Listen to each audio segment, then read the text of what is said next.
E a Páscoa podia acontecer em qualquer dia. Ela não tinha que acontecer numa sexta-feira, ou num sábado, ou num domingo.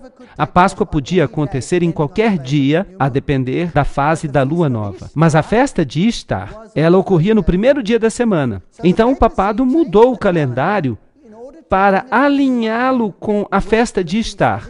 E hoje nós temos uma alteração nas regras do Velho Testamento, onde você contava os dias. Agora se aplica a regra da festa de Ishtar, que somente pode acontecer no domingo. Somente cai no domingo, embora no passado a Páscoa judia pudesse acontecer em qualquer dia. Agora, isso equivale a dizer que eles estavam se distanciando do Cordeiro Pascual. E isso pode acontecer. E aconteceu faz alguns anos. De fato, eu não consigo me lembrar da data exata quando o Papa estava na América. Foi exatamente aí que aconteceu, por falar nisso. Aconteceu que a festa da Páscoa pagã e a festa da Páscoa judia coincidiam e ocorreriam no mesmo dia. O que eles fizeram então? Bem, quando isso ocorre, eles ficam malucos. Eles não gostam disso.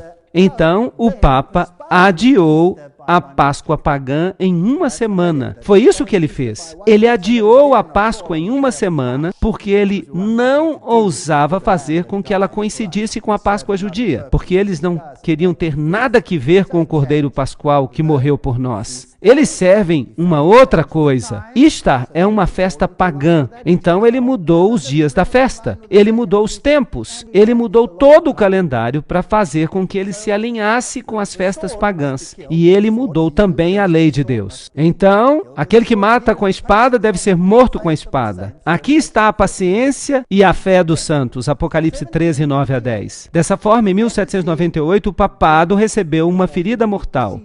Ele recebe a ferida mortal. Ele é morto com a espada que ele tinha usado para matar. E agora o profeta olha ao redor e nós temos a data 1798, quando esta ferida mortal aconteceu. E eu vi uma outra besta saindo da terra. Agora, se o mar representa povos, multidões, nações, línguas, então o que a terra representa? Bem, um lugar onde você não tem multidões, nações e línguas. Eu vi uma outra besta, uma outra entidade política saindo de uma área do planeta onde não havia povos e multidões e nações. Então não pode ser a Europa, não pode ser a Ásia.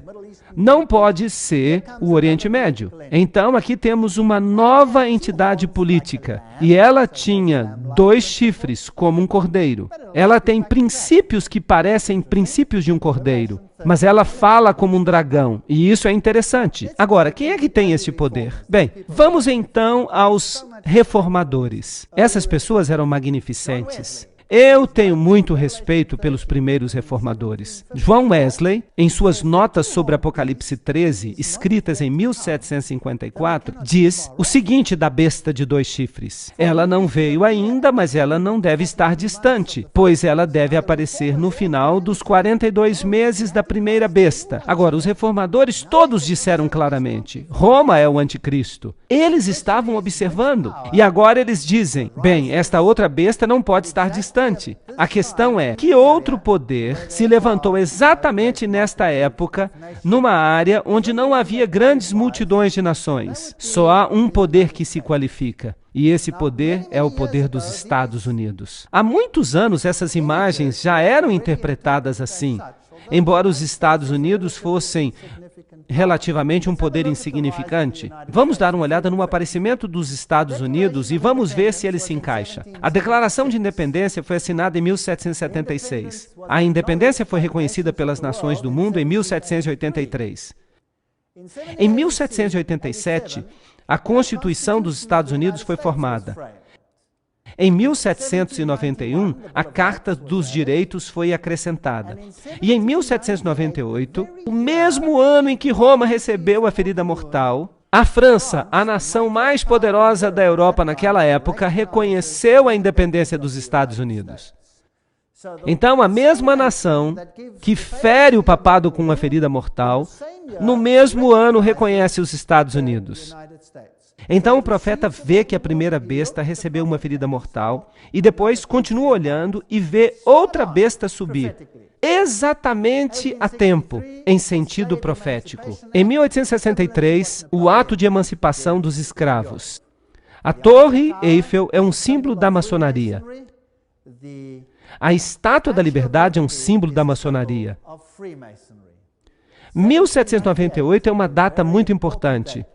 Liberdade e justiça para todos. Esse é o princípio que o faz parecer um cordeiro.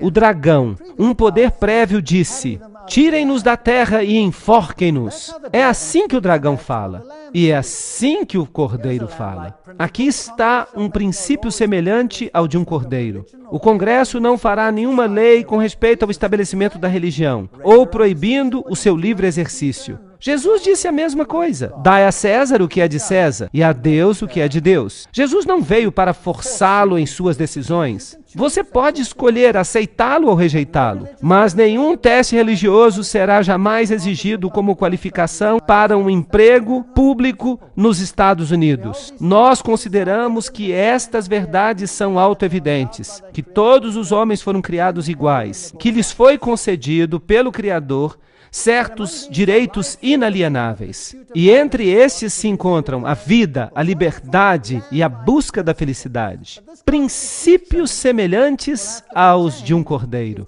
Mas esta Constituição terá que ser mudada se é para que haja legislação religiosa e até perseguição. A Constituição deverá ser abandonada. Nós nos movemos de uma república para uma democracia. Os Estados Unidos não eram uma democracia, era uma república. Você podia escolher, mas há uma vasta diferença entre uma república e uma democracia. Percebam que se 10 lobos e um cordeiro têm que votar a respeito do cardápio do almoço, o cordeiro acabará sendo o cardápio do almoço numa democracia. Porque são 10 contra 1, mas uma república tem princípios inteiramente diferentes dos de uma democracia. A Constituição é central numa república. E você não pode simplesmente votar. Mas isso parece que mudou. A Bíblia diz em Apocalipse 13:11, ele fala como dragão. Agora, o dragão deu ao primeiro poder o seu trono e grande autoridade. E ele é usado para quê? Para blasfemar a Deus e para perseguir os santos. Não foi isso que ele fez?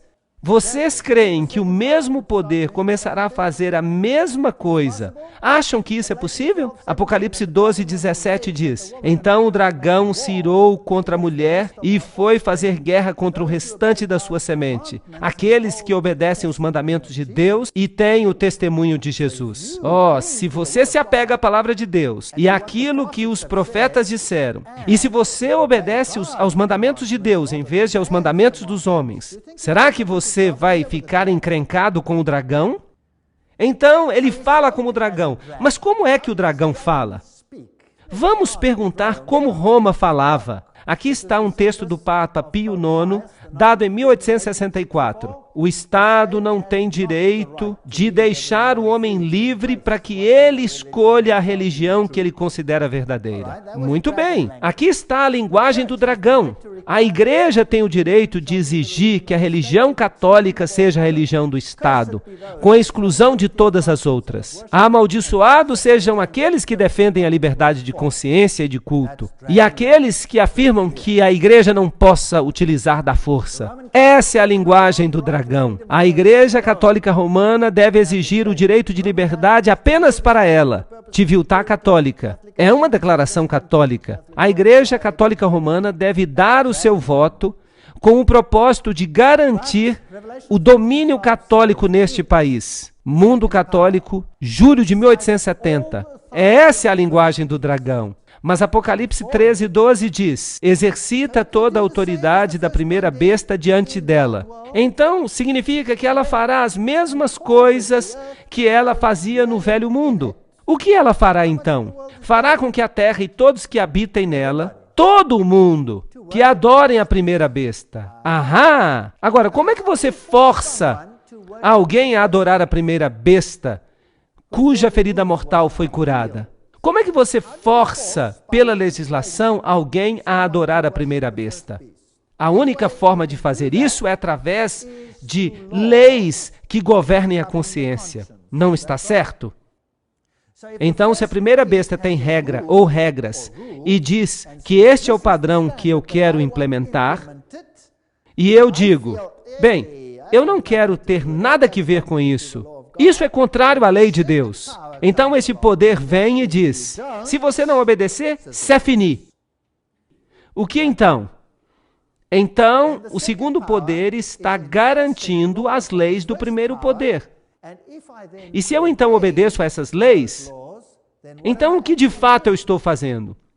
Eu estou adorando a primeira besta.